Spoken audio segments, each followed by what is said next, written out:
You know, Boko Haram insurgents have wreaked havoc on Geidam. Geidam is the hometown of the Inspector General of Police, Usman Alkali.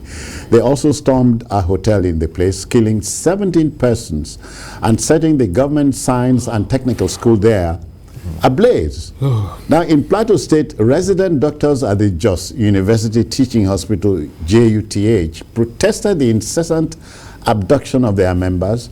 This is unacceptable, they say, and could hinder them from delivering efficient service to patients. A strike is on the cards too. These by no means are perilous times. Yes. They're perilous times. Particularly wondering why Boko Haram have consistently taken on Geidam. Yes, it's along close to the border with Niger Republic, and as I've I said, hear on the fringes of the lake. Yeah, it's close to Niger Republic, and the communities, some of the communities of Niger Republic, there's no evidence of law and order. Niger Republic is like a failed state. Many parts of Niger Republic don't experience any form of governance, no security. So Boko Haram has found a way to go hibernate in some of those communities, and from there will launch attacks on Nigeria and even Cameroon.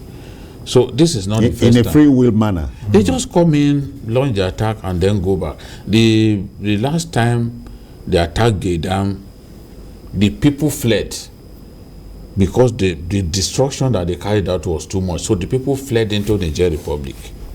You know? Yeah, we were denying as we usually do. When we suffer setbacks, we deceive ourselves that it didn't happen. But the pictures of a huge line, a long line of Nigerians trekking into Niger Republic was there for the world to see. I still have those pictures. Now, I suspect that it is the Shekau faction. The Shekau faction found a way to refuse to join the Abanawi faction. Yeah. In fact, they were the ones who took the battle to Abu Musab al-Banawi, took the battle to him, got him injured, and al-Banawi died from the injuries that he sustained. It wasn't as if he was killed by Nigerian troops. I've seen some accounts saying that he was killed by troops. Live from the pit of hell. It was as a result of the Shekau faction going to attack him at his base. He was the one who took the battle to Shekau.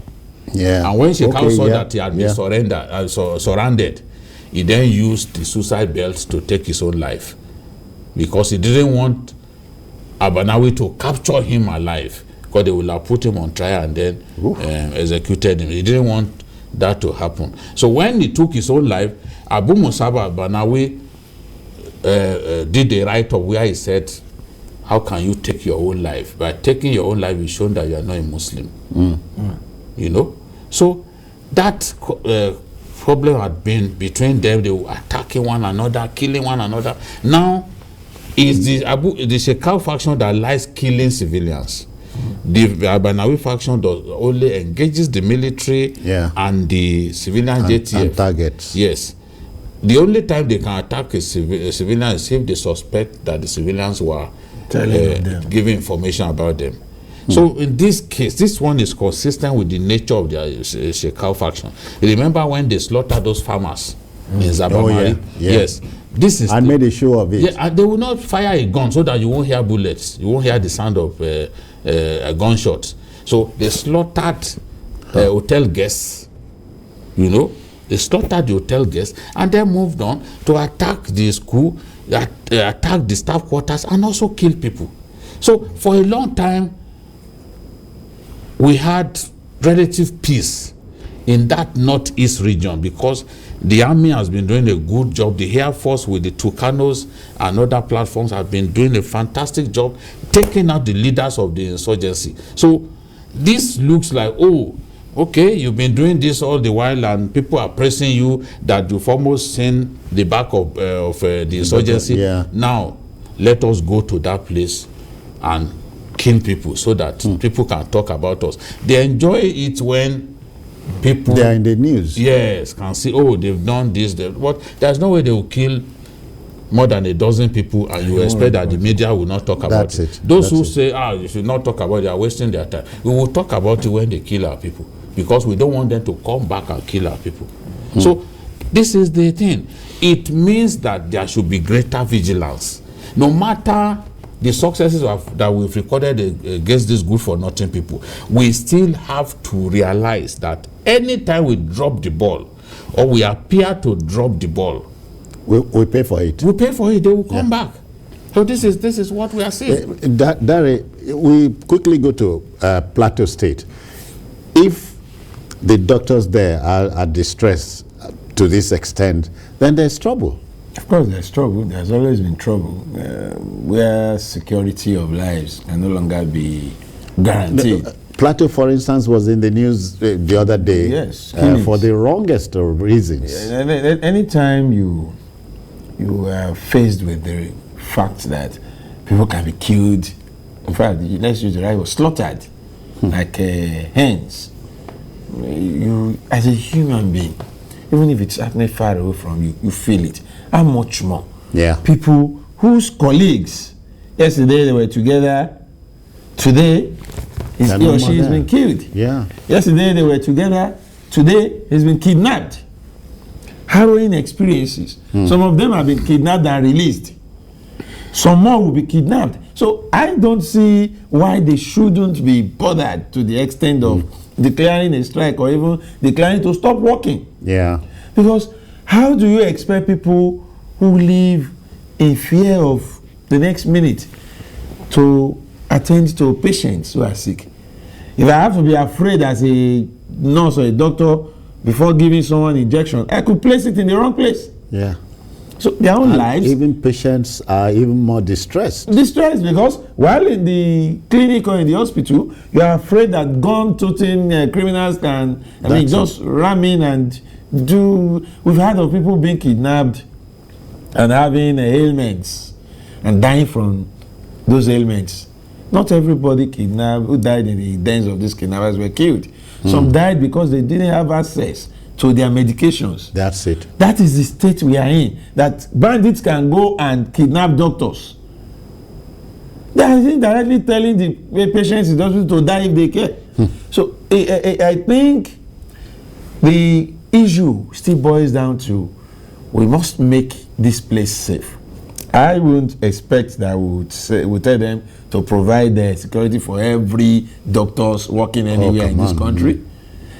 Yeah. That's the home state, in fact, hometown of the Inspector General of Police we're talking about. Some things that used to be something of pride in the past is no longer so. Look at the daring, you know. The hometown. You see, in those days, they will tell you that nobody takes a fight to the compound of the Balogun. Who is a Balogun? The head of some warriors. Who is more warlike than an IG? Now they are taking the battle to the hometown of the IG, and I am here complaining that my hometown is not protected. All right, quickly, it's a sad development. K. Sangi, I hope I got that name right. He's waiting in Owerri. It's Andrew, yeah. Good evening. And Andrew, yeah, welcome. Good evening to you. It's not just Andrew, it's just Andrew. Okay. So it's fine. All right. The issue of Dr. Jonathan's re-election is what I want to talk about. You see, he actually left when the vision was so high.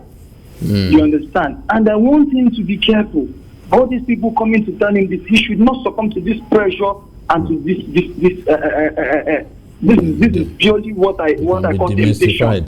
In as much as I understand that to a very large extent he is the most experienced in this whole thing, having been there before. But he actually left him when he needed to leave. He should not dare go back again for the interest of his own personality.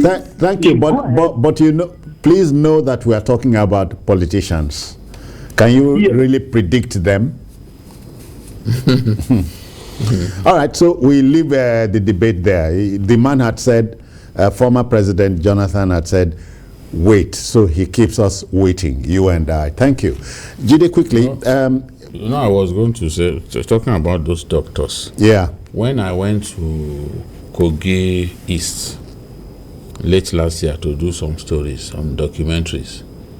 Doctors told me that kidnappers have been targeting them so much that in doing ward rounds, they are usually armed with gun-toting AK-47 wielding policemen to do ward rounds. Wow.